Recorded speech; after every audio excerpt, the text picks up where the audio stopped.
This is a super important point, particularly as you are getting ready to leave the military, because it does incur a service obligation if you transfer benefits to your family members. There are very limited exceptions, and I would never encourage anyone to assume that they're going to be eligible for an exception. The general rule about transferring the post 9/11 GI Bill is that you should transfer it as soon as you're eligible, and that's at 6 years of service. Now, sometimes you didn't know, or maybe you didn't have an eligible family member at 6 years of service, or you at that point in time didn't think you were going to stay in for another 4, so you didn't transfer. But that 4 years is really crucial. If you haven't transferred the GI Bill yet, or you've transferred it quite recently, you want to make sure to time that separation from the service so that it's after that 4 years, because there's no prorated on that 4 years. It's either you did it or you didn't.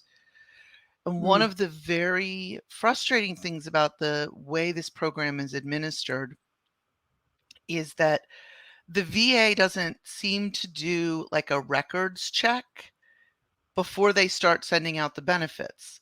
If they think you're eligible and you start using GI Bill benefits, you may get many benefits before the VA comes back and says, "Oh, sorry, you didn't do your 4 years." And now you owe the VA for all those benefits that you got in error. So They make this you is, repay it. Ooh, they make you okay. repay it. This is so critical that service members verify that their transfer occurred. And you could do that also in MilConnect. I encourage people, and I personally myself, once a year, I go into MilConnect and I screenshot the transfer information.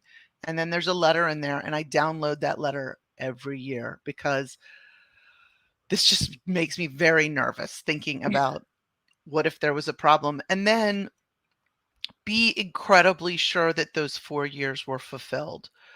Um, the letter and the screenshot on MilConnect have a date attached to them.